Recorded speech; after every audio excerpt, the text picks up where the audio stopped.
One thing my mom always told me is you gotta have manners. That's something that no one can take away from you. You gotta have good etiquette, and that's the name of today's color. I'm proud of that intro. Now this is a Benjamin Moore color, part of the Affinity color collection, which were the original colors that were released alongside their Aura paint line. Now since then we've seen other paint colors emerge, but at the time this was like the coolest color palette ever because all of these colors were sort of formulated to go with each other one way or another. Which is why in today's episode of Color Quickie, you can expect some of these colors to be in this video, either in the form of trim color options or color pairings that go beautifully with etiquette. And guess what? I got all of it for you today. So let's get into this video, press that like button, and let's jump right in. So what kind of color is etiquette? Well, we can start by just looking at it. Just taking a good look and sort of assessing what we're seeing here. Really, it's giving me off-white vibes for the most part. And that's because it's a lighter color in general. It has an LRV around 74, and this tells us that this is a color that reflects 74% of the light that hits it, and that's out of 100. If it had 100 LRV,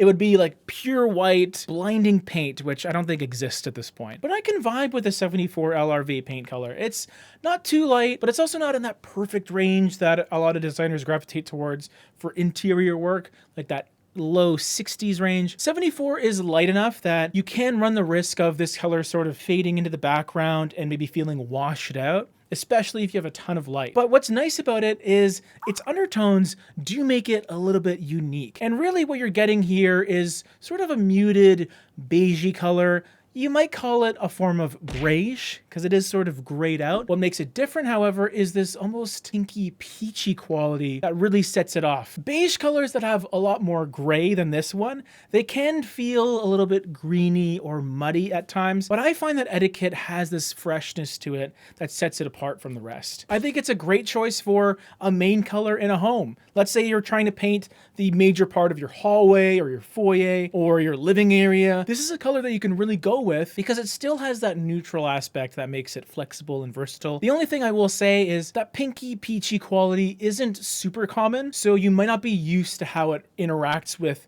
other things in your home. Definitely one you want to test before you buy. Get a tester pot, really see what this color looks like in your home and see how it behaves with the things that you have. Mainly your flooring, but also any wall coverings you might use, your furniture, all that good stuff. Now let's get into some trim colors because I got two options for you, both a light and a dark choice. Going along with this sort of pinky vibe, I'm picking White Opulence for a light trim choice. It'll tone in pretty seamlessly into Etiquette. They both share that pinky aspect to it, and White Opulence specifically nearly has an 88 LRV, so it's quite a bit brighter. There's definitely enough of a buffer, a bit of space between it and Etiquette, so you will notice your trim color is brighter than your wall color, let's say. That's really important. I try and aim for like a 10 LRV difference, and you're getting that and then some here. And then in terms of the dark trim color choice, if you didn't want to pick something that was white or off-white, you can opt for another affinity color, like we talked about earlier. It's called Silhouette, and this is sort of a charcoal chocolatey brown, which is kind of weird to say, but it sort of feels that way. It's not overly rich and warm like some browns.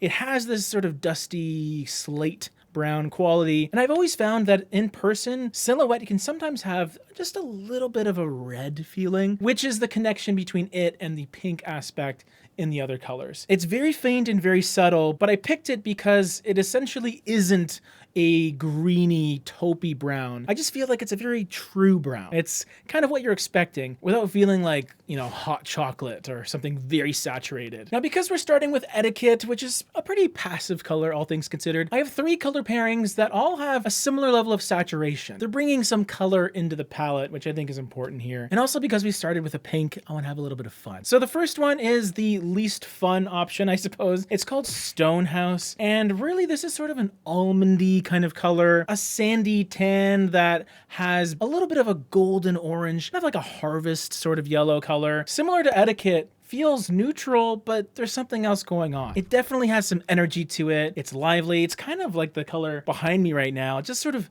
that kind of feeling that I really enjoy. And it is a color that I've seen for many, many years being recommended as one of those go-to mid-tone neutrals, especially leaning toward the warm side of things, which this color definitely is. So if you enjoy those sort of Dijon, ginger sort of colors, this is kind of within that wheelhouse, but it definitely has enough of that gold to bring it to life. Our second color pairing is very pink, but I like it. I really like it for this palette. It's called Monet, as in Monet Exchange, the drag queen. And the artist, of course. But what I like about this color is, yes, it's pink. Of course it is.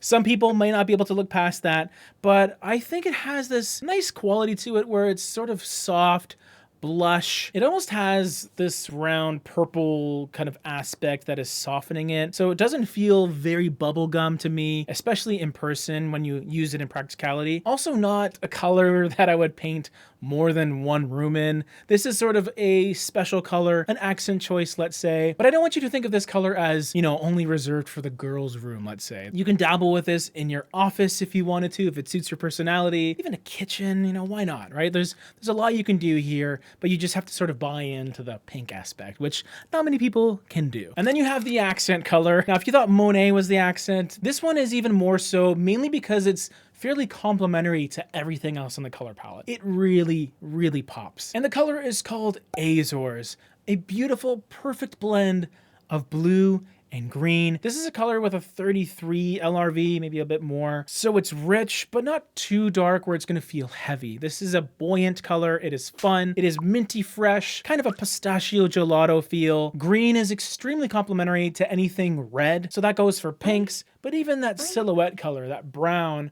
there is a little bit of red mixed in there somewhere. This is really gonna pop off of whatever else you have next to it in the palette. And you'll get a much better sense for that once you see the color palette all together on the screen. Look at that. Azores, eh? Just pow, it just really pops. And if you want a few more pops of the paint people, we have our Patreon page that is now live. There's over 20 completely unique brand new videos on there right now. All you need to do is be a subscriber. There's a ton of other exclusive perks and features by being a patron. So link down below if you're interested in that. More paint people content. And in terms of Color Quickie, we got another episode right over here for you.